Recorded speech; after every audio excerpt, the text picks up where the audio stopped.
As if the McCrispy couldn't get any better, Bacon and Ranch just entered the chat. The Bacon Ranch McCrispy, available at participating McDonald's for a limited time. Ba-da-ba-ba-ba. Reese's Peanut Butter Cups are the greatest, but let me play devil's advocate here. Let's see. So, no, that's a good thing. That's definitely not a problem. Reese's, you did it. You stumped this charming devil.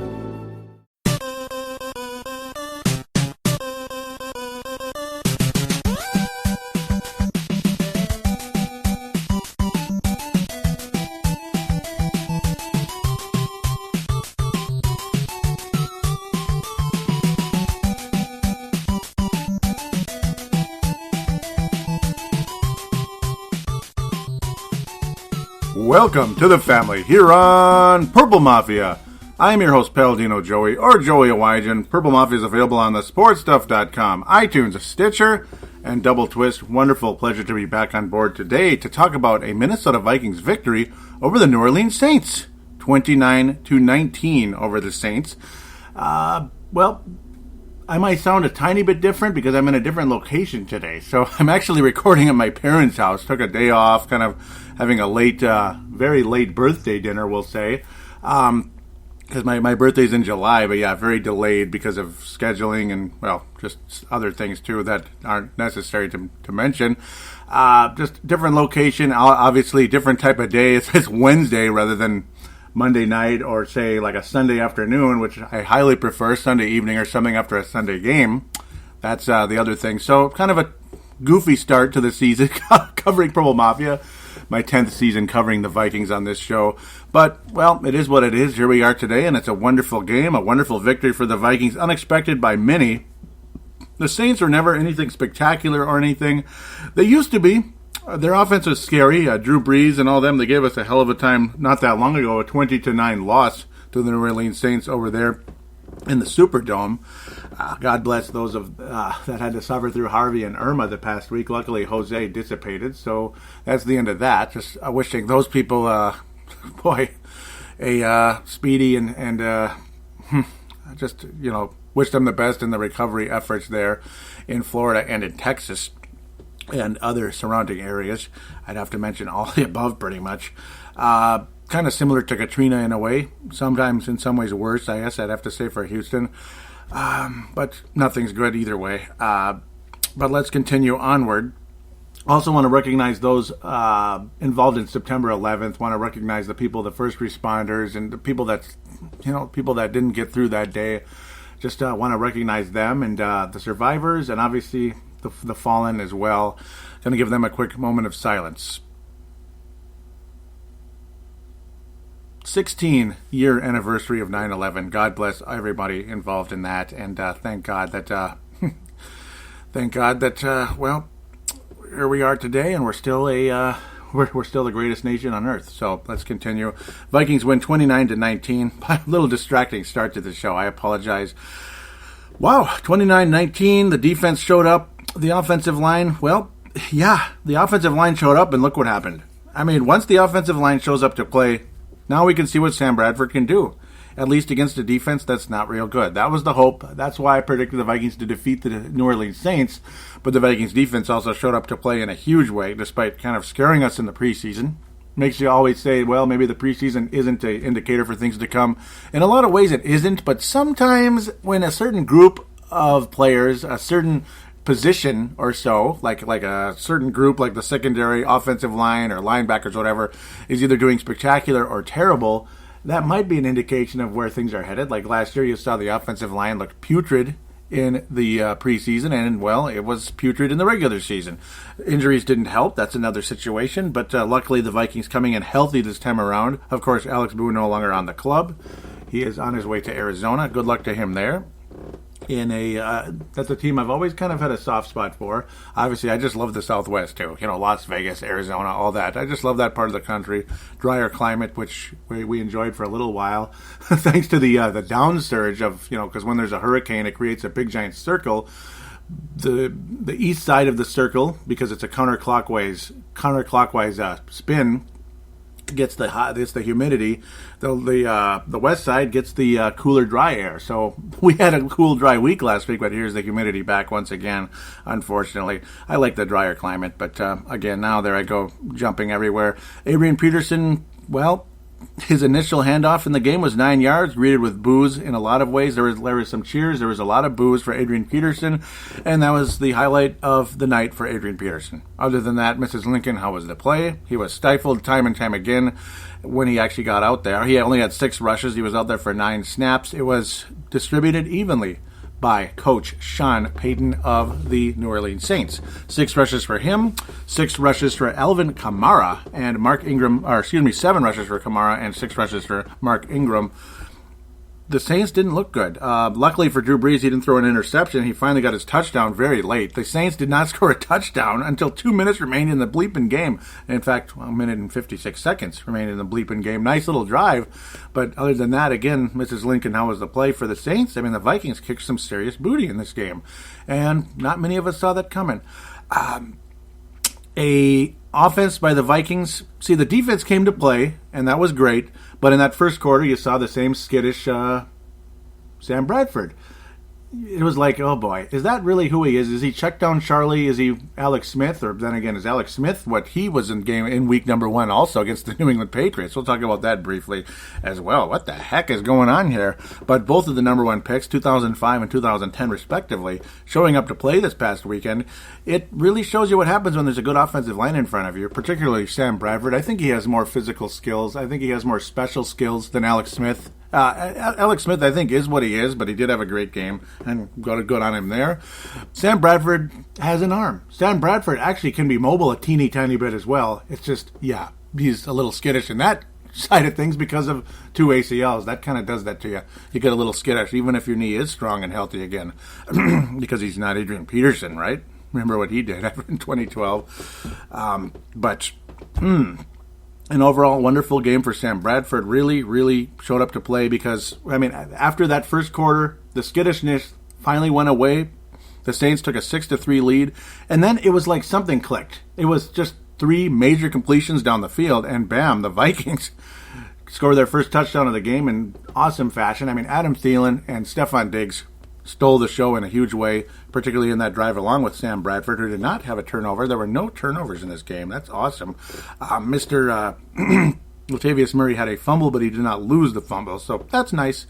Fumble was recovered by the Vikings. Dalvin Cook, wonderful, wonderful debut for him. 22 rushes, 127 yards overall. He had a late little surge there, 33-yard play late in the game when the Vikings were trying to run the clock down, but an overall awesome game. Averaged 5.8 a carry. That did help, that little run at the end, but you're seeing a star born in Dalvin Cook, and that's so exciting to see a young running back. You're seeing stuff out of Dalvin Cook that you didn't see out of Adrian Peterson, a little more patience. And yes, Adrian Peterson is a legendary running back, and he likes to run the ball up the gut, and we'll talk about that in a second, how he spoke to Sean Payton. That's basically what he wanted the Saints to do. Dalvin Cook, though, you're seeing patience, but you're also seeing a guy that can be on the field for 3 downs. And poor Latavius, he's the victim of that at this stage. Only 2 rushes in the game, and of course a fumble lost along the way as well. 6 yards though, Latavius' role will improve, or will build during the course of the season, I'm sure. Jerick McKinnon also, didn't see much action in that side of things, but on special teams, there's your kick returner. I kind of predicted it. I had a feeling because look how good he looked late in the preseason there.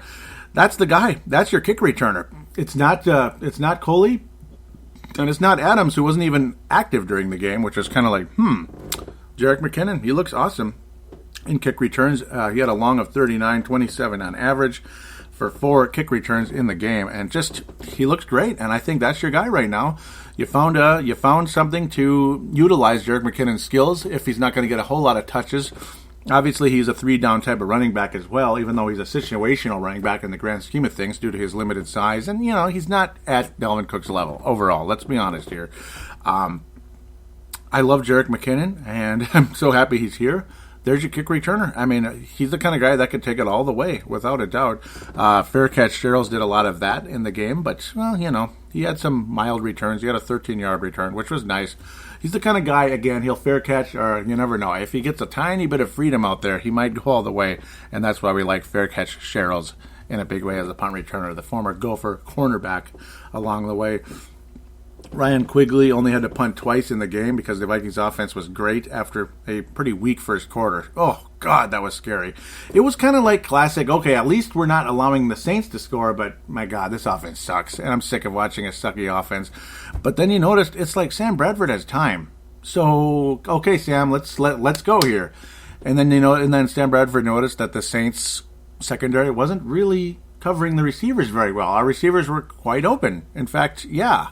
And then he took advantage of it. And bam, Adam Thielen winds up with 9 catches, 157 yards. That's just an amazing, that's a record for a Viking receiver in a season opener. 9 catches, 157 yards. Stefan Diggs, had a couple of spectacular plays along the way, including his touchdown. Just a spectacular. The first touchdown along the way. 2 touchdowns in the game. So fantasy players rejoice there. Kyle Rudolph wound up in the end zone later on, which put the Vikings in wonderful position as the lead continued to build and build and build. Dalvin Cook did get 3 catches for 10 yards. Nothing spectacular, but at least you're seeing him active on the receiving side as well. Laquan Treadwell had a highlight. He had a highlight. You know what it was? He caught the ball once for 7 yards. So, and he was targeted once as well. But that's a highlight because he only had 1 catch last year. So there it is. He got another catch. Targeted 3 times, caught 1 ball last season. There he is. He has now equaled last season's receptions. A few less yards, though. He's got to catch up. So Laquan Treadwell, at least he caught the ball, and I was right about that prediction. Oh, Lord. I'm losing my mind, and I apologize. Oh, yeah. I might seem a little weird, but do you blame me?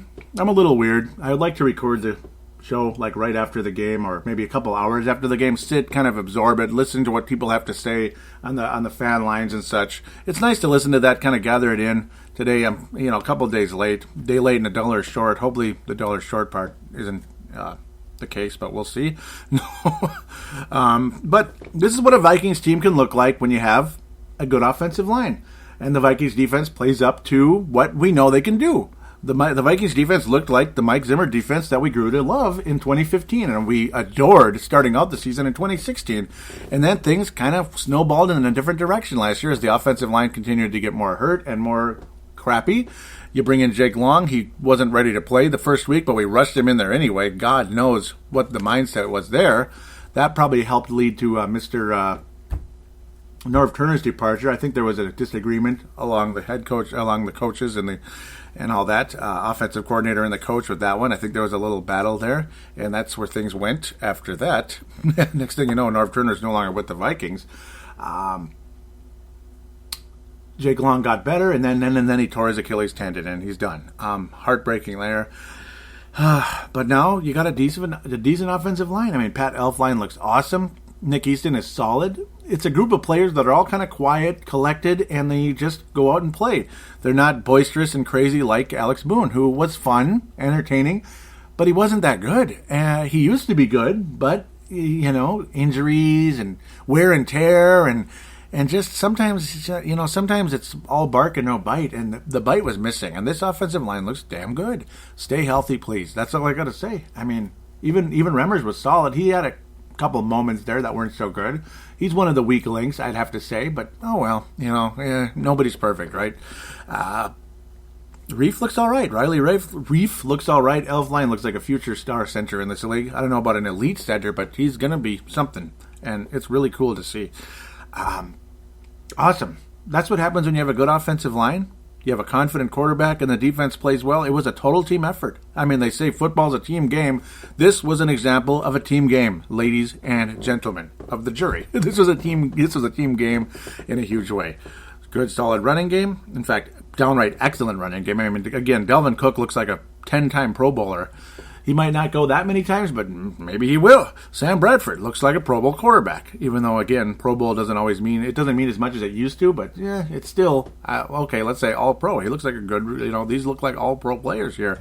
And I talked extensively about the weapons Sam Bradford has has to throw the ball to. Stephon Diggs is a outstanding receiver if healthy. He's had an oft-injured history, and that's why he dropped to the 5th round. Adam Thielen, of course, small school guy from Detroit Lakes. Next thing you know, once he gets an opportunity and he starts getting more and more snaps, look at him now, man. Adam Thielen, that's a guy that might make the Pro Bowl. I mean, wow, Adam Thielen. Laquan Treadwell kind of is what he is at this point. I don't know. I hope he can continue to develop and progress in his career. Not 100% sure, though. Jarius Wright deserves limited snaps in the league, and he had a nice little 21-yard reception that helped along the way. Obviously, Kyle Rudolph is, he caught all 3 passes thrown to him this time, and he's a nice safety net out there on the field as well. You gotta love what Kyle Rudolph brings. He can be an elite tight end. Sometimes he can frustrate you when he drops those easy like passes, 15 yards down. I mean, it's not even like it's easy, but it's catchable. And just bring it in, damn it. And it could turn that thing into a 30-yard play. You never know with the ability he has to have yards after catch, of course. McKinnon even had 3 catches and scampered a couple of times, a 25-yard scamper in one of those catches along the way, which obviously boosted his numbers in a huge way because he had 32 total yards along the way. So only 7 yards on the other 2 catches. Just kind of little bailout plays there along the way for Samuel Bradford. But Diggs and Thielen, I mean, they are excellent receivers. They have wonderful futures in this league, and they're weapons for Sam Bradford for this offense to continue to be what it can be with a good offensive line. The running game, the receiving, it was a perfect storm of excellent offense and outstanding defense along the way. And that's about it, man. I mean, that's about it. Very encouraging. Now it's just let's put it together again, because this was obviously a bad defense, and the Vikings took advantage of it. Now you got to play the steel curtain. At least the 2017 version of the steel curtain. Mike Tomlin, obviously one of the best coaches in the league. The defense of Pittsburgh is always, well, it's not what it was, but it's still, dangerous. And obviously their offense is extremely dangerous. You have a quarterback that I'm not a huge fan of, but he is a Hall of Fame quarterback. And we're going to talk about that in segment number 2 of the NFL Roundup and Preview segment. Love segment number 2, and I think a lot of you out there agree with that. With that thought process. The first quarter was frustrating, but then you saw the baby gloves come off, Sam Bradford, and now you're seeing something. I mean, he never had good line protection. He never had a good team around him. Now he does, and bada bing, bada boom. Let's just pray to God this is an old 5-0 going to 8-8 again. I kind of don't think it will go either direction. I think the Vikings will they're going to have a winning record this year. I don't think we're going to be talking about 14-2 necessarily, but I don't think we're going to be talking about 8-8 again or anything garbage like that. So that's the encouraging sign. Let's talk about Adrian Peterson a little bit here. A couple of legendary Vikings Ring of Honor players here. Randy Moss, of course, he was honored during halftime. That was fun. Interesting conference call on Monday as well before the game. The guy loves the Vikings. He loves Minnesota, and that's cool. Came from the country, all that. He's got a little bit of a... He's got a couple rough edges, but then again, who doesn't? I mean, I get pissed off. I like to break a window sometimes with my fist some days, but luckily I don't do it very often, right? No. He was kind of going on about that a little bit. Sometimes, I don't know. At least he said some of his issues were self-inflicted, so at least he's willing to admit it, unlike the other guy, Adrian Peterson, who doesn't admit anything. In fact, he's downright...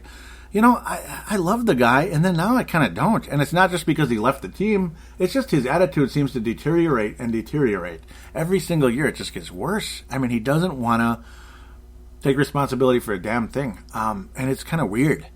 Like we gave it away in New Orleans. He was saying that when he looked up at the championship banner in the Superdome. We gave it away or you gave it away, Adrian? I mean, you don't fumble at the goal line when you have like a hole the size of the San Andreas Fault in front of you. You hold onto the ball and run it in. It was like maybe one step forward. That's all it took. I mean, like walking through a door, for cripe's sake. And I said cripes, so don't get too mad. I mean, that's all it was. Walk through the damn door, man. And he couldn't walk through the door. He just couldn't do it. It's like you dropped the damn can of paint in the threshold and you just ruined the whole freaking floor. That's basically what he did there. And that was the end of the situation for Adrian in that case. But no, they all kind of did give it away. Obviously, Adrian Peterson's interception didn't help. Adrian Peterson. Brett Favre's interception did not help. That was extremely frustrating. It's amazing that despite the fumbling, the Vikings almost won that game. It just tells you how well the Vikings were playing in that game. It's unbelievable. And it tells you how good that team was. They almost won that freaking game, even with all those fumbles. And, the Vikings still maybe would have had a chance, but when you had Cedric Griffin go out with the ACL on a kick return, so he couldn't be out there in the secondary, and you had guys like, what was that guy's name? Guy drafted in the 3rd round, cornerback who couldn't play worth crap. I don't even want to remember him now. I can't remember. It'll come back maybe one of these days, but couldn't guard his grandmother, even though it may have been a lame pass interference call, but let's leave that alone. That's 8 years ago, so doesn't help. But and he didn't acknowledge the other thing too. I mean, there were two sides to that too. I think the media and the Pittsburgh Nation kind of overdid it a little bit in 2014, but he pretty much didn't take responsibility at all in that one either. He was kind of lame too. So yeah, let's just leave that as is for the moment. The look in his eyes in that press conference were kind of scary. Or not press conference, but it was like, the media gathering, where they all kind of get around the player. They have their MP3 recorders / microphones. You used to have little microphones and tape recorders. Now it's MP3 recorders. In some cases, you might even use a cell phone because it's a digital recorder on your cell phone. I mean, as long as you can hear what, as long as you can hear what the guy is saying, you can write your blog or newspaper or have your quote for your podcast, which maybe I should go there and get some credentials. I probably should have many years ago, but that's kind of my own thing. Yeah, I wish I wasn't so damn busy. I would have had credentials probably 7 years ago. Oh well, that's my own regret there. But the look in the guy's face, as I ramble away too much, was kind of weird. I mean, he was doing that squint, kind of like that narcissistic squint people have in their eyes when they're just like, it's whatever. I know better. I could have done better, but they didn't listen to me. And I should have had the ball probably 25 times in this game. I would have kicked their ass.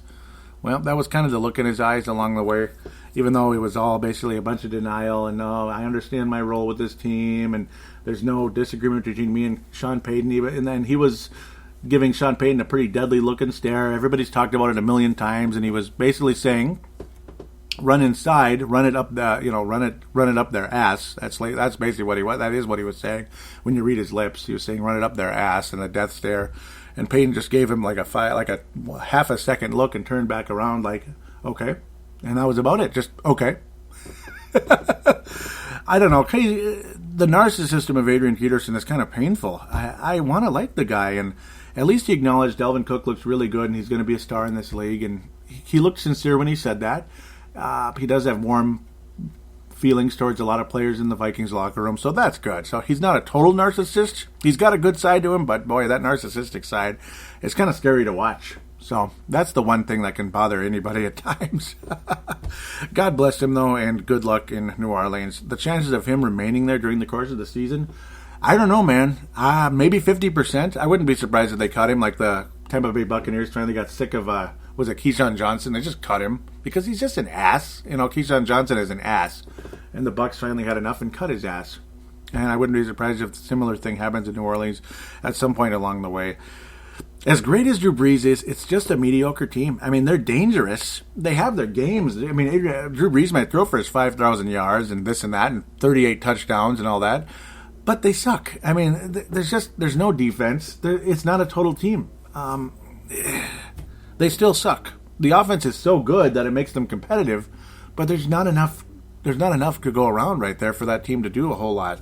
7-9 at best, and I don't know. I'm sorry, Adrian, but that's kind of where you are right now, and it is what it is, brother. It is what it is. Let's pass out the awards for the show. Fran Tarkington Award goes to Sam Bradford. Without a doubt, awesome week. It shows what happens. It shows what he can do when he has good protection in front of him. I've mentioned that 100 times. 84 completion percentage, 84%, 346 yards, 3 touchdowns, only sacked once. See? Good protection. Quarterback rating 143. No turnovers. And turnovers can happen even against bad defenses. He outplayed Drew Brees, and good for him. Obviously, the Vikings defense a little bit more stifling than the Saints defense, but you know what? Go get him. And great game, Sam Bradford. Strong honorable mention to Adam Thielen, Dalvin Cook, and the whole Vikings defense, especially the front line there. Outstanding overall game. Vikings only had 1 sack in the game as well, which is kind of funny, but that run defense against Adrian Peterson when he had a small chance to score in the red zone did not get the job done. Everson Griffin, the lone sack guy in the game. One other thing I should mention, too, is Trey Waynes did lead the team in total tackles. He was thrown to a lot because he was getting tested. He looked shaky at times, and he looked good at times. And I think Trey Waynes, again, he's got a little bit of the Xavier Rhodes in him, where Xavier started out kind of, I think he's starting a little slower than Xavier. By now, Xavier kind of had found his niche, and he became the star cornerback he is. But Trey Waynes continues to take steps forward, and I think he's headed to becoming one of the better cornerbacks. Not a great blow. I don't think he'll be as good as Xavier Rhodes, but he'll be like a lesser version, something along the way. Trey Waynes looks more and more the part, though, starting cornerback in this league, and that's very encouraging, to say the least. I could go on and on about the defense, but I went on and on about the offense here, because the offense is what people were worried about. The defense, people weren't as worried about it necessarily, except for the secondary kind of a little bit. Just overall a solid performance, and when Alexander was out there as well, looked okay, and thankfully, things were all right for him along the way. So we are going to, again, I gave the Fran Tarkenton Award to Sam Bradford. The Christian Ponder Memorial, I guess it's Kai Forbath because he missed an extra point. Just make your extra points. Stop giving us nightmares of Blair Walsh here. Make your extra points, please. That's scary, man. That's the second extra point missed, and don't think I haven't been kind of subtly writing it down, at least giving myself mental notes about that. That's the second one missed by Kai Forbath since last season, since he came around in the middle of the year. Urban legend is, well, it's Adrian Peterson in general. Just a weird attitude. And a lot of star athletes kind of get this way. I mean, even Favre kind of acknowledged he was kind of burnt and done. He kind of did. And a lot of guys don't acknowledge it. Peterson just refuses to, and that continues to be the urban legend. So that's it. Let's wrap things up. Come back for segment number 2, NFL/NFC North Roundup, and the preview for the Pittsburgh Steelers.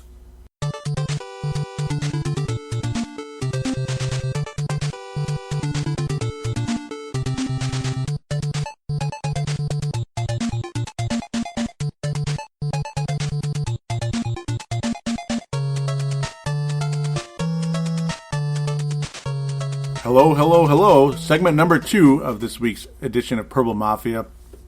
The NFL Roundup, NFC North especially, and of course the preview going into the Pittsburgh Steelers. Gotta love segment number 2.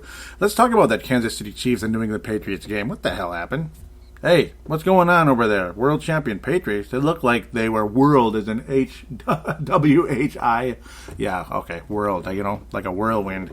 They looked like crap. They looked good early on, I suppose, but then the Chiefs just kind of took control of the game and just pounded the Patriots into submission. It was quite frustrating. The Patriots had moments, yes, but that fourth quarter was like horrendous. I mean, what the hell? Kansas City just totally took over. 3 touchdowns in that fourth quarter. Alex Smith looked awesome, and good on him. 4 touchdowns overall in the game, almost 400 yards. Brady, completion percentage 44%. He looked pretty bad. He looked like he was 40, and that sucks considering how good Brady has looked for so long. Kareem Hunt, amazing debut for him. 17 rushes, 148 yards for him. He did lose a fumble in the game, so na boo-boo there. Me being a fan of the Patriots a little bit there. Unfortunately for them, they're 1-0, or they're 0-1, pardon me. I'm losing my mind here. Not the first time the Patriots started poorly, though. Remember 2014, Brady looked kind of rough, kind of bad, and boy, is he done now, and then look what happened after that. They kind of rolled after that and ended up squeaking by the Seattle Seahawks for that Super Bowl title, so I'm not giving up on them just yet. Buffalo versus New York, yikes. Well, 21-12, Buffalo wins. The Jets are tanking. They are absolutely tanking. The New York Tanks are just end the season. That's what Jets stands for at this point. Jets, Jets, Jets, just end the season. And that's what they're trying to do, is focus on the draft. They are focusing on April, not on September through December or anything like that. Atlanta, Chicago, well, let's save that. Pardon me. That is the NFC North preview. We're saving Pittsburgh, Cleveland, because that's, yeah. Keep moving. Oakland looked pretty good. This is a pretty nice matchup. Oakland and Tennessee. A lot of people like the Tennessee Titans. I think they're going to win their division, but they got beat by the Oakland Raiders, and that's the team I picked to win the Super Bowl. On the road, very impressive road win for the Oakland Raiders. It's just the fact that the Kansas City Chiefs have had an even better game. That's why they're considered the first-place team right now in the AFC West. I mean, just an amazing game. If you want to do the college ranking thing, it's just that kind of situation. I mean, they pounded the Patriots in Foxborough, so that's kind of weird. It's kind of weird. Impressive win for both of them. You know what? The Chiefs might go 14-2, but you know what they're going to do, right? You know what they're going to do. They do it all the time. They have these great records, and they've been doing it since Steve Bono was quarterback, Elvis Gerbach was quarterback. The only time they actually did something in the playoffs was when Joe Montana was the quarterback, and he took them to the AFC title game, only to lose to the doggone frickin' Buffalo Bills, which was really lame. I'd rather have seen Joe Montana in one more Super Bowl, but it wasn't meant to be. Maybe they would have beat those stupid Cowboys, but okay, that's only about 24 years ago, so maybe I shouldn't worry about it too much. Raiders look great. Tennessee shows excellence at moments. There's some highlights along the way, but I don't know, every game has some highlight. 26-16 win for the soon-to-be Super Bowl champion, in my opinion, Oakland Raiders, and good for them. Derek Carr looks solid. Obviously, 262, 2 touchdowns along the way, and no turnovers. Quarterback rating 114. Good for him. Marcus Mariota, not so much. That Raiders defense did a pretty good job on him in the game, and good on them. Marshawn Lynch looks really good. So far, 76 yards on the ground. Let's keep moving. I don't want to drag this too far. I'm not here to review the game necessarily. Philadelphia and Washington, that's an important matchup. The Eagles burn the Redskins pretty bad there on the road. Nice win for Philadelphia, and watch out for them. That NFC East is going to be very interesting, just like the AFC West. It's going to be very interesting. NFC East and AFC West, absolutely. Philly 30-17 over the Redskins on the road. How about that? I mean, Carson Wentz, who's this guy? 30 points on the Redskins defense, which isn't that good, but hey, again, take advantage of it, and Wentz did it in a pretty good way. He had 2 turnovers, though. Oh, well, that's his problem, right? Kirk Cousins was the problem for Washington. Not so good. Not the only problem, obviously, but, well, kind of. He fumbled the ball twice. He had an interception. That didn't help. And quarterback rating not so good and all that. So it is what it is. Good job, Philly. Jacksonville crushed the Houston Texans. What is up with the road teams crushing this week? That's insane. There's one even more amazing first game, and I know it's the first game, so really weird stuff can happen. I'm looking at another one right below it. It's just like, okay. But Jacksonville, I mean, they're talking about bringing in Colin Kaepernick at one point, and they'd be okay with it. Next thing you know, they didn't. And Blake Bortles was named the starter. Okay. And the Jaguars win 29-7 over Houston. All right. That's good. Impressive. That's impressive. And Fournette, yeah, he was an exciting draft pick coming in. 100 yards. Nice debut for him. 17 was his long, so overall consistency for Leonard Fournette. One of those super highfalutin draft picks coming into this year's deal. Lamar Miller was all right for Houston, and he was one of the only positive signs for them. Obviously, quarterback problem in Houston. That's the thing. Luckily, the Vikings have Sam Bradford, because what if we were dangling around with garbage like we did with Tavares Jackson, Kelly Holcomb, and what was the other one? Old Bollinger Band. You know, that's a stock thing. Yeah, old Bollinger, the former Wisconsin Badger. That was a terrible season back in 2006 and 7. Those years. 2007. 6 was mostly, Jackson and Brad Johnson. Yuck. Oh, God. 2007 was just horrendous. Blake Bortles, well, he wasn't that good in the game, but they won. Jacksonville, good on them, though. I mean, their defense did a good job in the game. They were outstanding, and wow. I'm impressed. I'm impressed that Jacksonville was able to kick some booty there. That's kind of what happens, though. Yeah, I mean, you get a 67-yard return along the way, like Deshaun Gibson. That kind of stuff helps, and obviously it's mostly Houston's terrible quarterbacking. I'm spending a little too much time on that. Let's keep going. Los Angeles Rams 46-9 over the Indianapolis Colts. Okay, did you hear that? 46-9 over the Indianapolis Colts. Wow. Okay, the Rams scored 46 points. Wow. Yeah, they did. Amazing. Jared Goff was taken first overall, and he looked like it for the most part. 72%, 300 yards, only 1 touchdown, but hey, accurate, high quarterback rating. There you go. And, of course, the Indianapolis Colts flat suck. Scott Tolzien and his 2 interceptions and quarterback rating, not even 34, 33.8. That helps, too. Chuck Pagano, I'm sorry, dude. It's over, Johnny. Yeah, I don't think he's going to survive the season. And that's pretty much all I got to say about that. I'm sorry, but it is what it is. And, of course, yeah, it doesn't help that Andrew Luck was not playing, but it doesn't matter if Andrew Luck is playing or not at this point for the Colts. What's the best they're going to do, 8-8? Pagano, yeah, it's time to go, unfortunately for him. Carolina, their defense is back rolling again, 23-9 over the 49ers. Dallas over New York. What the crap happened to the frickin' Giants? What the hell, man? And anytime you thought something was they're developing some type of a good drive there on Sunday Night Football, which is the pride of football right now. Sunday Night Footballs are like this. It's always the best game of the week. At least it tries to be, and this one wasn't. But I always watch it. 19-3, Dallas just looked. They don't look like a well-oiled machine, but they look good. And New York looked like crap. And a lot of people picking the New York Giants actually to win the NFC East, because they have a good defense. And Eli Manning has won Super Bowls, and he's that little engine that could, even though he was a number 1 overall pick. But people kind of looked at him as some kind of a crazy lunatic for a while there. Couldn't handle it, like a dummy. And then he showed everybody what he really is, a winner. When the odds are against him. But I guess when they're favored to win games, they don't do a good job. And yuck, they look like crap out there.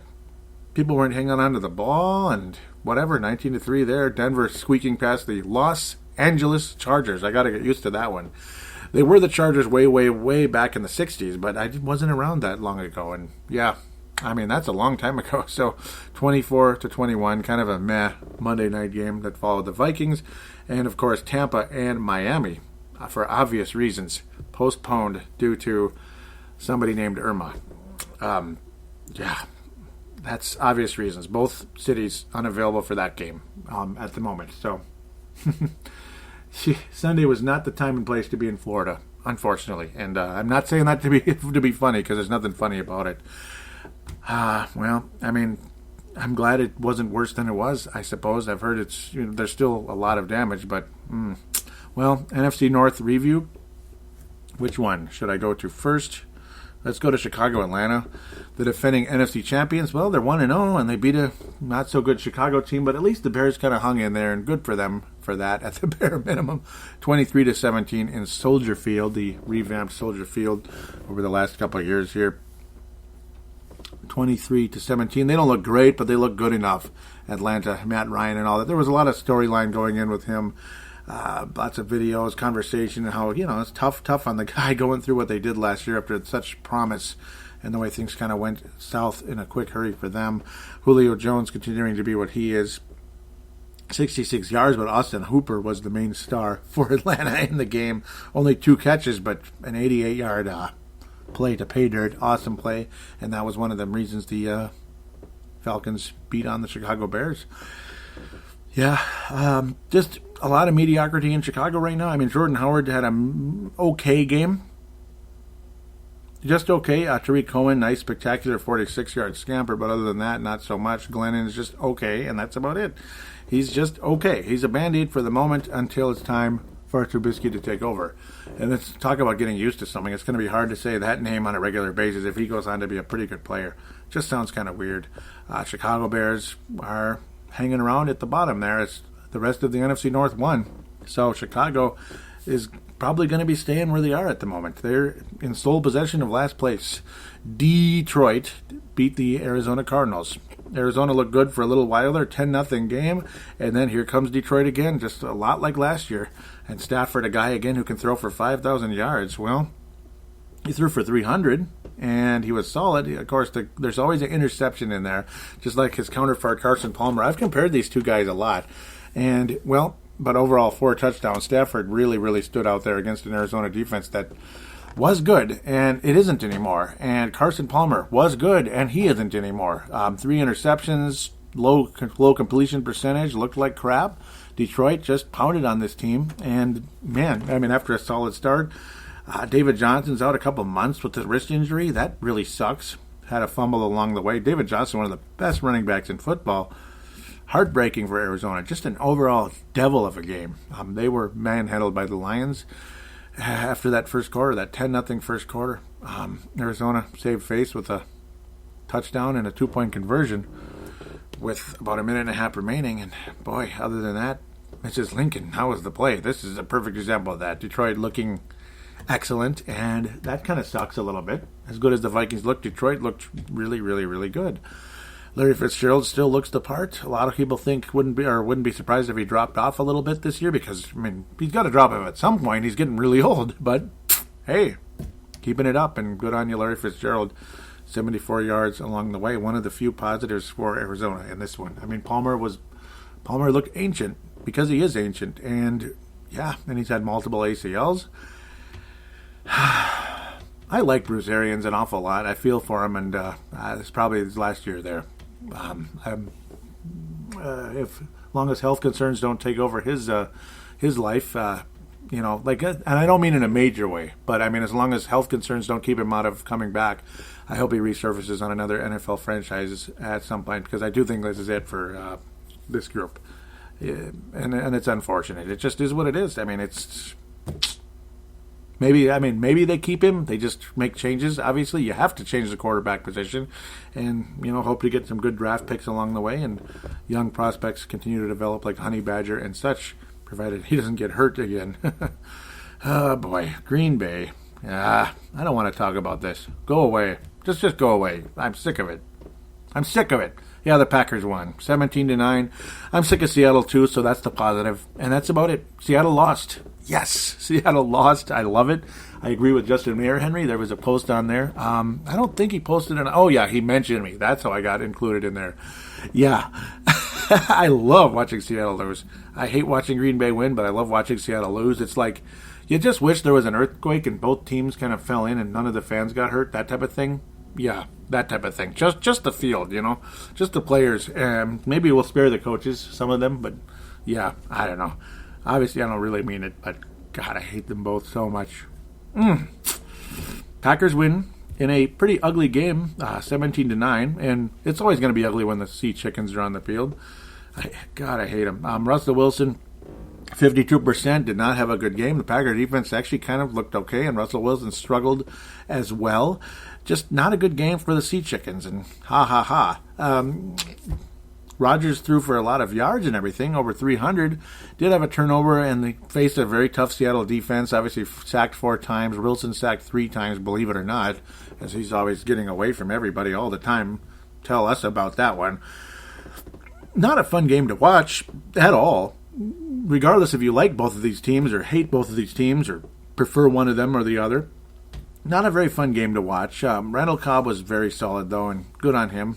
I don't like him very much, but obviously it's because of the jersey he wears. One valuable receiver after another, and that helped Aaron Rodgers' cause along the way. Cobb, Jordy Nelson, and of course Rodgers helped their cause as well. That's no surprise. Packers 1-0, and they got past Seattle, a team that I have going to the NFC title game. Maybe Green Bay will be in the NFC title game against Seattle, against Tampa, or maybe this is a preview of the NFC title game. I don't know, but Green Bay's 1-0, and it sucks. So there it is. You got a log jam. Let's talk about the Pittsburgh Steelers, the team that a lot of people have going to the Super Bowl, a team that everybody had at least going to the NFC title game last year, if not the Super Bowl. A team that a lot of people have at least going to the NFC title game this year, if not the Super Bowl. I resisted the temptation to do that because I think the Raiders are better. I do. Ben Roethlisberger is one of those guys who keeps threatening retirement, a guy who so many times over the past couple of years would exit games because of his shoulder. Stuff like that, eventually, like when is the guy going to just retire? God bless him, but when is he going to retire? An improved Cleveland team. Deshaun Kaiser is fun to watch. I like him. And he's from he's from Ohio. He's from the Cleveland area. And good on him. Good on him and good on the Browns. A very good draft. Shout out to Vince Germano of the Courtside Podcast, a Browns fan and Los Angeles Lakers and a Timberwolves fan as well. That's why he listens to Timberwolves Explosion and listens to this show as well because he's a great guy out of Australia, Melbourne, Australia. I like the Cleveland Browns and I want them to succeed. I really do. So good on them for making things interesting. But to the task at hand, Pittsburgh's got a lot of stars, and their offense is awesome. That's the straw that stirs the drink more than their defense. It's not really the steel curtain anymore. their defense is okay. They show up to play. They force turnovers. That's one of the big things, and they get in the backfield at times. They get a couple sacks, like did on the young athletic Deshaun Kaiser, and good on them there. That's where they're able to win 21-18. Not the most impressive game, but still, Cleveland's defense looking better than it has in the past. It's a road game. That's not easy. The last time the Vikings won in Pittsburgh, it was Three Rivers Stadium, not Heinz Field. And that was a long time ago. The Vikings crushed that club. Who was the quarterback? It was 95? Yeah, Warren Moon was the quarterback. The Vikings scored 44 points in that game. Around halftime, there was a too many men on the field call on Pittsburgh. I heard somebody say it was the Vikings. No, it was Pittsburgh. And Bill Cowher, I almost called him Tom. I'm getting everybody mixed up. Bill Cowher was going ape-leap. He's saying, hey, there were not too many men on the field. And he had the photograph, and he pushed that thing with his index finger into the ref's pocket. I don't know what would have happened today if he did that, but he didn't touch the ref, so I suppose he wouldn't get kicked out. He pushed that thing into the ref's cigarette pocket. That's what they call that thing, even though hopefully the ref doesn't smoke, for his sake, and his pocketbook. He pushed it in there saying, hey, there were not too many men on the field, and he gave him a hard time, and the Vikings went on to blow the crap out of the Steelers that game, much to Bill Cowher's chagrin, as the frustration set in there. That's the last time the Vikings won in Pittsburgh. I can't even remember the Vikings beating them other than that game, hardly. You got Ben Roethlisberger. Obviously, he's one of the best quarterbacks in the league today, and he's been one of the best the last several years. He came on the scene back in 2004, took the Steelers to 15-1. They lost in the first round the bye game, so second round. They lost their first playoff game. Came back the next year on the road, which the Vikings, we wish they would have done in 99 after their 15-1 upset, and went on and won the Super Bowl despite going on the road. And damn it, why can't the Vikings do that? Steelers would win again against the Arizona Cardinals, blah, blah, blah, blah, blah. I'm going way too far into it, but Roethlisberger has accomplished an awful lot in his career. Lots of turnover at the running back position. They went back to the Super Bowl, lost to Packers, blah, blah, blah. Now you got Le'Veon Bell. And I keep getting him mixed up with LeVar Ball and all that. Oh, that drove me crazy. I was like, wait, who is this? But yeah, Le'Veon Bell is looked on as one of the best running backs in football, and there's no doubt there. Sometimes there's health concerns with him, but I guess you could say that with anybody. Steelers focused on receiving in this game in a huge way, and Antonio Brown is, he's another stud, superstar receiver, top 3 guy in the league, up there with Julio Jones and Beckham and others along the way. Top 3, top 5 guy in the league. That's the guy to worry about, I think. Le'Veon Bell is a fantastic running back, but the Vikings' rush defense has just been awesome. Again, my main focus coming into this one is Roethlisberger and Antonio Brown. Really, the passing game of the Pittsburgh Steelers, I think, is the whole key. If the Vikings can get to Ben Roethlisberger, get some sacks, maybe even just ever force a fumble or turnover, they can win on the road and finally end the drought over there in Pittsburgh, Pennsylvania. If not, the Vikings will lose the game because of the passing game of Pittsburgh, not the running game as much. I have a lot of confidence in the Vikings front four there and the linebackers to slow Le'Veon Bell enough. If the Vikings are beat on the ground, so be it, but I would be quite surprised. If the Vikings are beat in the air, I would not be surprised. And it's not because I don't think the Vikings can stop this team. I don't think they can beat them, but it's just that I think that's the more likely reason the Vikings would not win the game. That's the key. I mean, the keys, obviously, is to hope and pray, get to Ben Roethlisberger, continue that strong defense. Hopefully the secondary can stifle, the secondary and the front four can stifle Ben Roethlisberger as well as they did to Drew Brees. So it's one Hall of Fame quarterback to another Hall of Fame quarterback here. And it's a road game. It's tougher. And Pittsburgh is just, there's more going on with the Pittsburgh Steelers right now than the New Orleans Saints. They're just a flat-out better team. They have more stars. Le'Veon Bell is a little better than Adrian at this stage. I mean, I'm sorry, Adrian, but Le'Veon Bell is just a couple levels higher than Adrian Peterson or Kamara or the other guy. Was it Tatum, I believe was his name? Yes, over there in Saint Land. The Vikings... really, it's the defense versus Ben Roethlisberger and Antonio Brown. I mean, that's what it's all about here. The Vikings should be able to score points in the Pittsburgh Steelers. They give up points. It's not the same Steeler team that it was in the past that forces, they will force turnovers. They will get to the quarterback on occasion. They're going to make plays, but they get beat too. They give up yards. They give up points.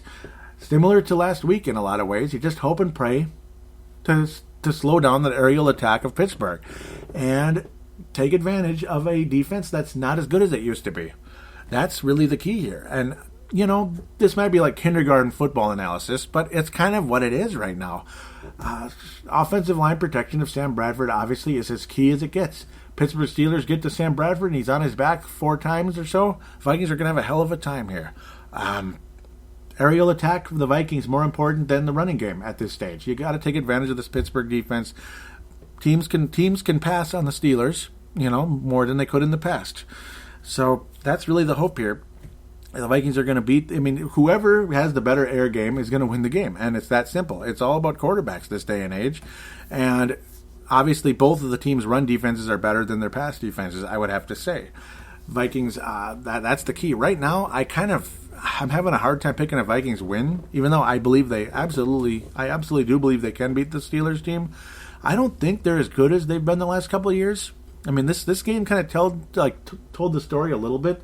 The Steelers, they won a game that they didn't play so spectacularly, but then again, Antonio Brown scares the living bleep out of me. He's one of the best receivers in the league, and that's the Vikings' weakness right now is the passing game more so than the running game. I'm not scared of Le'Veon Bell as I am of Antonio Brown and, of course, Ben Roethlisberger, a guy who's still, even though he's getting older, is tough to bring down.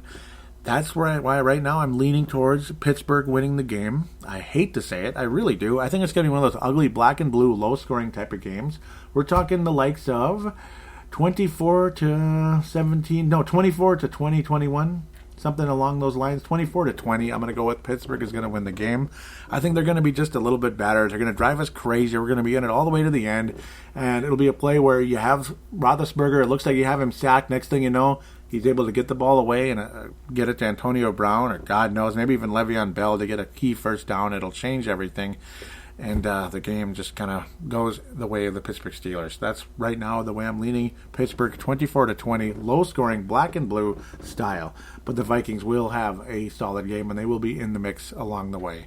To me, it's about, higher scoring would mean, I think if it's a higher scoring game, I think the Vikings hopefully can escape in this one. Possibly, because that would mean the Vikings offense is clicking again. But I don't know. I just don't have a good feeling going in this one. The Vikings, it's just something always goes wrong in Pittsburgh. Some kind of last-minute thing, and Ben Roethlisberger is just that kind of guy that gets the job done. So right now, it's like I'm bouncing all over the place. Even as high as 31-27 Pittsburgh to 20-24. It's like subject to change. Let's stop in the middle. I'm going to change it. 27-24, Pittsburgh will win the game. A little bit higher scoring because I do have a lot of confidence in the Vikings offense. Now, that's not a whole lot more, but it is more. It kind of sucks thinking about the Steelers scoring 27 points on this defense, but I think they can, which is the problem. It's just it's their aerial attack that scares me, and that's why I think they would win the game at this stage. 27-24. I better stop now before I twist this any longer.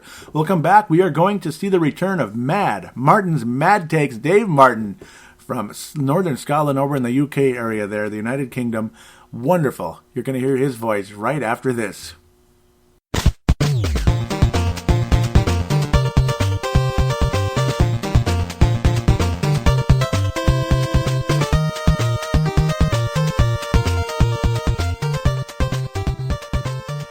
Greetings, Joey, and happy football season to the Purple Faithful, hopefully. It's about 8:20 a.m. Tuesday morning here in the UK, which is about 2:20 Midwest time. Didn't stay out for this game. I've invested too many hours in the past watching matches with the Purple and going to bed completely and utterly pissed off, to put it mildly. The only downside to this one is I won't be able to drink a can or 10 as I progress through the game. Thought this time actually I would make comments as the game progresses, so I will probably come back at the half and either rant or say, yeah, we're doing good.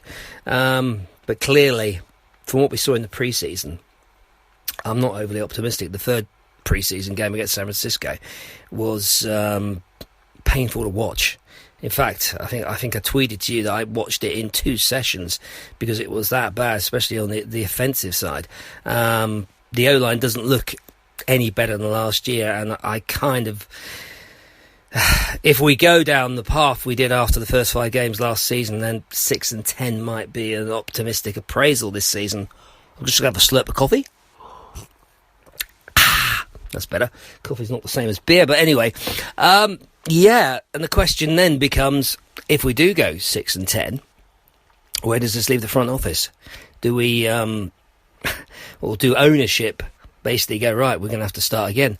And where will Zimmer be left in this this situation? I'm not keen on the OC, as you well know, so I'm not optimistic on that front. A simple fact is, can that O-line defend the QB?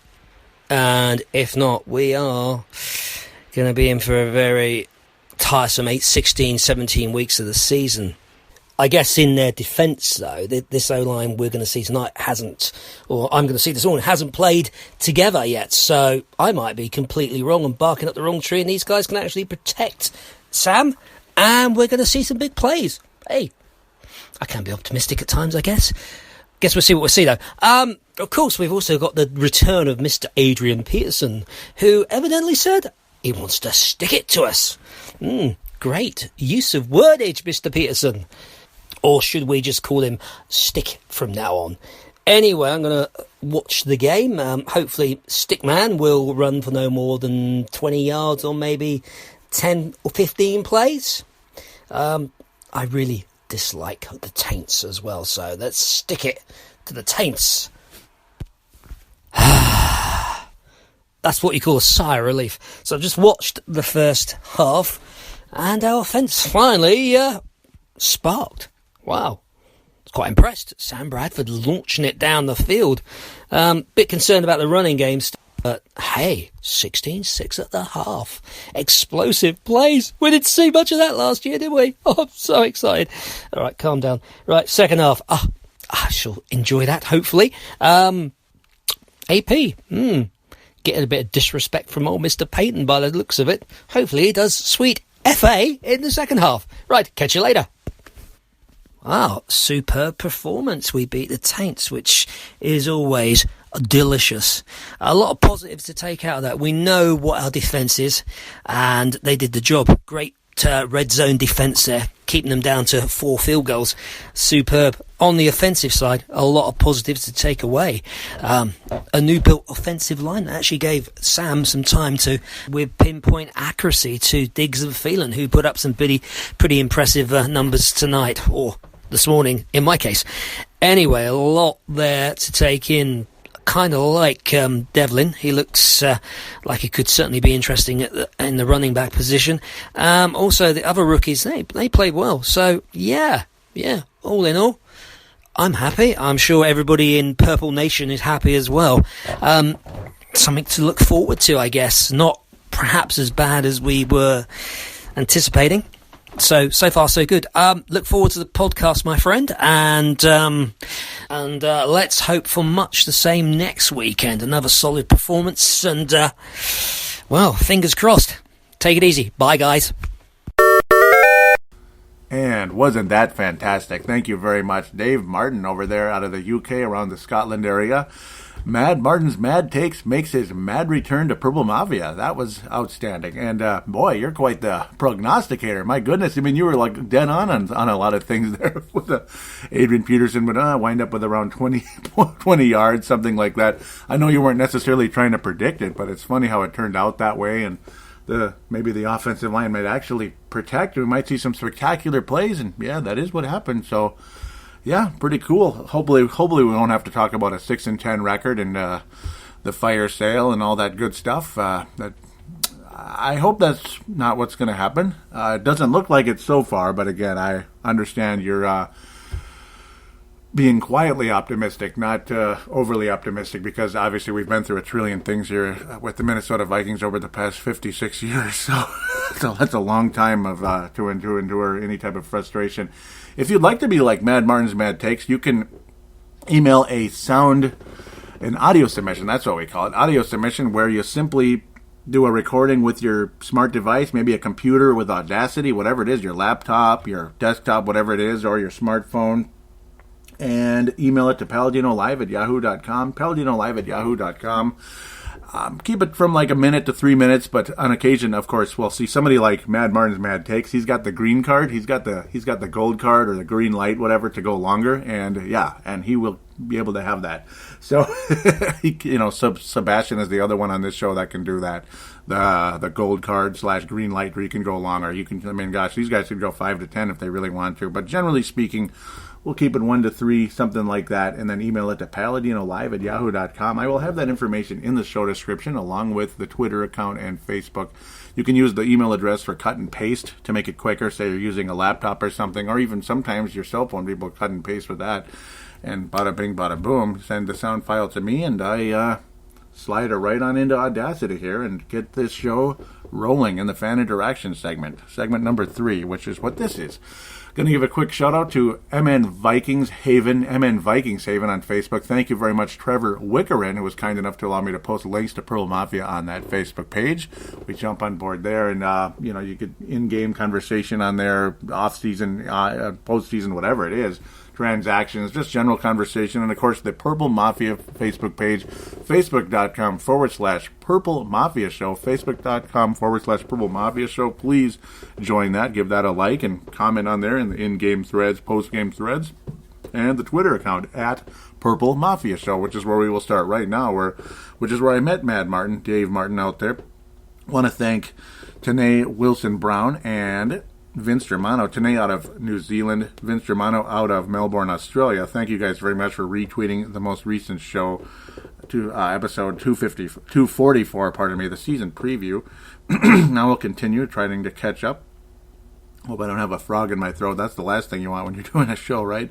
Mad Martin was saying, he said, watch that game in 32 minutes. Are the Sea Chickens, that bad? Or the Slackers D that good? Horrible game. And it was a horrible game. And I don't know. I think it's kind of both. I don't know.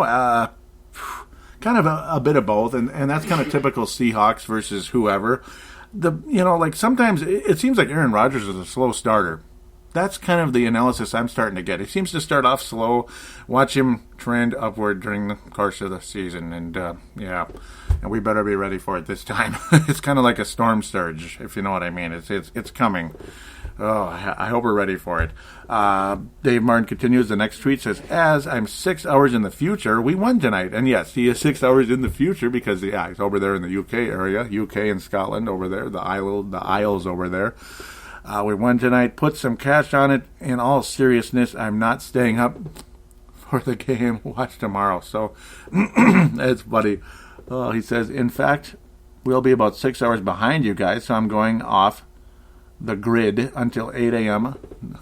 Local no beers with this game tomorrow morning. Yep, so you had to stick with the coffee, like you heard in the Mad Martin's Mad Takes, the audio submission there. And you know what? That was an awesome format where you kind of start off how you feel coming into the game, and then you get to halftime, you kind of analyze from there, and then post-game analyze from there. You know what? That is perfect. If you want to keep them coming that way, like during the season, if you want to, that was a really, really good format. I give that an A+, if you want my humble opinion there. Pardon me. He continues on the next tweet, says, let's hope him being Dave Martin, let's hope they can stick it to AP and the Taints. That's a good one, by the way. Enjoy, my friend. We'll send some audio as I watch. Yep, that was a perfect format. Keep it coming that way. James Beck, who is also out of the UK, says, social media blackout begins until I catch up tomorrow. And pardon me if the chair's making a little creaky noise. That's kind of a radio no-no. I apologize for that. I was saying what an amazing drive, and that was, the tic-tac-toe, 1, 2, 3 drive, boom, boom, boom. Three great plays, 3 aggressive passes, and 3 touchdowns 3 into the end zone. I'm going crazy. 3 catches, 3 plays to the end zone. That's all it took. Mad Martin says, 190 passing yards in the first half. I need a drink. Come on, Sam. Yep. Very cool. Continues saying, how true, when I was talking about the amazing drive and what a fun game, he says, I'm not getting on the bandwagon until week 12. Yep. And sweet to see Sticky get nothing out of this game. Send you some audio. And again, thank you very much. Yep. And I'm glad he got nothing out of that game. He was saying we've been burned too many times before. Let's see how this pans out. Adam Carlson, he was retweeting something from, okay, that's a public tweet, but thank you. He says, cheers, my friend, had to get to work, so the end was a bit of a rush, but the real test for this O comes when we see a real D show up. Yeah, I mean, because Pittsburgh is a better defense, yes. They're better than the Saints. They're not as good as they used to be, but they still have good, talented players. They always do. He says, Dave says, but Sam looked sharp. I like the kid and what he did last season with the garbage O-line. Now we see, yeah. Now we just might have an elite quarterback if the O-line holds. That performance left me buzzing, as did the D's red zone defensive stance, keeping the Taints to 4 field goals. Outstanding effort. And yeah, that's amazing when you consider during the Sean Payton and Drew Brees era, who they came together, it was a package deal coming to the Saints. The offense has pretty much been number 1, number 4, number 1, number 4 pretty much ever since. And this is like 11 years of it. I mean, so to keep them out of the end zone the way the Vikings did that's a sign of good things coming as we progress. And we hope to God it's not a drop-off later on. And we wrap up Twitter. Dave Martin says, but I refuse to get excited after just one game. The Slackers are the team to beat. Do that, and I might just start to buzz. Thumbs up. Yep, I agree there. Absolutely. Let's jump over to the Facebook page. I told you how to get there. Just check the show description at this point. And had something up here. There we go. The most recent show, a couple comments. Mark Carlson leads it off, saying, looking forward to listening and just in time for the holiday. Yep, that was Labor Day. And Labor Day is one of those underrated holidays, isn't it? Just like New Year's Day. Not New Year's Eve, New Year's Day. I'm not a big party guy. I'm more of like a relaxed, chill guy, and that's what New Year's Day is. Labor Day is the same. He says, thanks for putting in the time, Paladino Joey, and you betcha. Yeah, sure, you betcha, right? Mark Carlson out of Iowa. The legendary Mark Carlson with the Purple Mafia here, and legendary Gerald String out of Nebraska says, listen to the show, and boy, does he have a lot to say here. Woo, yeah, he's intense here. That's what I love about Gerald. He says, on my way to Denver yesterday for meetings, loved all the info and updates. Hope the preseason wasn't a true reflection on how the team will do. Yeah, I would sign up for 10-6. All up to the O-line in my book. Great show as usual, Joey. Love all your insights. P.S. If we sign Camperdink, that may be the thing that pushes me over the edge. Would be pretty hard to remain a loyal fan at that point, and I'm being serious. Sorry, but I can't tolerate folks that can't respect the folks that fought and died for our country and freedom. They can stick that BLM bullcrap where the sun don't shine. If you don't love our country, then you're free to leave anytime. And I don't want any of that cancer on a team I have been loyal to for as long as I can remember. Our owners and management do not need to stoop to the gutter level to find players for our team. Enough said. Woo, that was intense. Oh, man, that was good. Yeah. Yeah, I mean, I don't disagree with a whole lot you said there. I really don't. And I'll just kind of leave that as is at this point. Yeah, it's... yeah, it was... it's frustrating to see the things that took place there. And continues to take place in the NFL. Not everybody is as bad. Not everybody sends as bad a message, but even Robert Smith, though, is not impressed with what Colin Kaepernick is doing. Because it's one thing you want to send... You want to send a message, you want to deliver a message, whatever. But then you kind of take it a little too far with all this Castro stuff. Really, Castro? Really? Do we have to stoop to Castro? I mean, okay. Let's move on. I don't want to get too far here. At least 7 of the possible 10 players at this stage on September 3rd were Dylan Bradley, Kyle Carter. Yep, Kyle Carter did wind up coming back. Bronson Hill. So congratulations to him. The Vikings able to get him right back onto the practice squad at the very least. Caleb Jones, Elijah Lee, 7th round pick. Still going to have a hard time with this one, but he was a 7th round pick as well. Afidi Odenigbo, defensive end out of Northwestern. Yep, so we got him back on board. 2 of the 7th round picks on board. So at this point, Tocho is missing. Horace Richardson, cornerback out of SMU, the final of the 7 guys, leaving a couple of spots open at that stage, just in case. The Vikings need to bring in someone else along the way. No comments, even though it reached a ton of people and all that. Boy, this thing is frustrating me. It just reset on me. I don't know why. Okay, well, that's kind of that's how radio is sometimes. I ended up sharing Ali Siddiqai's post about looking back to 2009, the NFC title game when the Vikings had the heartbreaker with the Saints. Jesse Ball says, nope, still too painful. I hope we knock the stuffing out of Peterson and the Saints on Monday night. And Vikings pretty much did that, so that's awesome news there. The Vikings in-game thread, back and forth with the Saints there. And it kind of, lots of fun, intense conversation. Everybody pretty much in agreement, having fun. Justin Mayer Henry was saying, this Cook is pretty impressive. Leland was saying, nice way to open the season.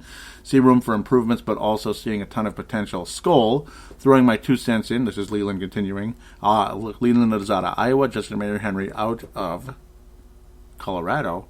Leland is throwing his 2 cents in. I've criticized the O-line, but the front four looked great. I'd say the O-line or Cook for the Tarkington Award. And, they were absolute candidates. I ended up giving it to Mr. Sam Bradford. He actually won the Offensive Player of the Week award, which I rudely did not mention in the first segment. I knew it. I had it right here in front of me, and I didn't even bleep and say it. Ay. Leland was saying, I think we got a center. Dave Hickey, also out of Iowa, was saying Trey Waynes got burnt. And, yes, Skull. That was when the Vikings officially won the game. Yep. So, some of those were kind of post-game-ish because I was late posting the post-game thoughts. I was mentioning the inactives, too. Rodney Adams, Tremaine Brock, who we just acquired out of Seattle for a 7th-round pick. Antoine Exum, no major surprise there. Danny Isadora, who has great potential, but inactive at this point. Tackle Avante Collins.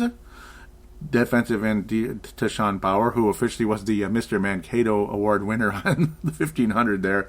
And defensive tackle Jaleel Johnson. Those are some names you're going to be hearing in the future.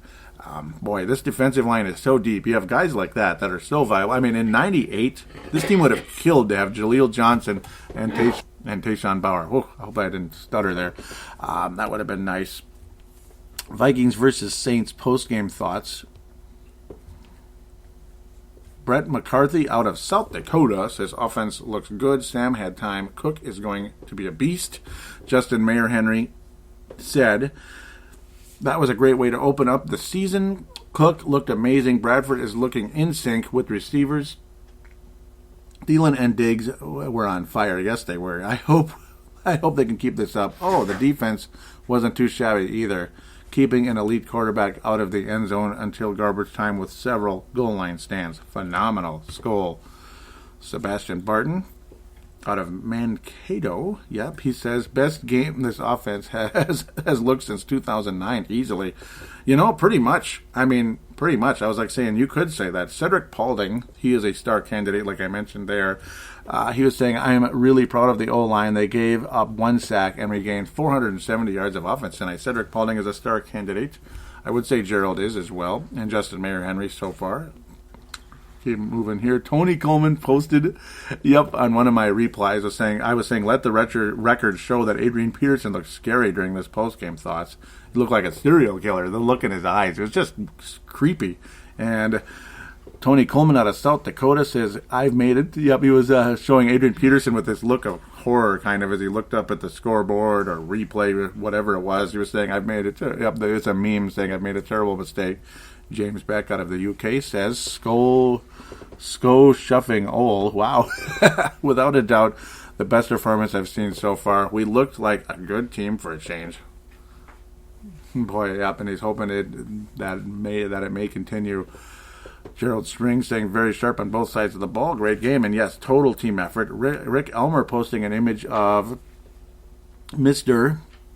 Stephon Diggs making the spectacular catch and kind of doing a kick as he was keeping his balance after a great play and celebrating as well. When a guy looking like, it's kind of a funny image, it almost looks as if Stephon Diggs kicked the guy in the butt. I believe that's what Rick Elmer is trying to post, and yep, that's basically, he was like saying, get out of here, Saints, you're drunk. Yep, and that's pretty much what it was like. Todd Grunlian, been a long time. He says, excellent overall, and I couldn't agree more with Todd Grunlian there.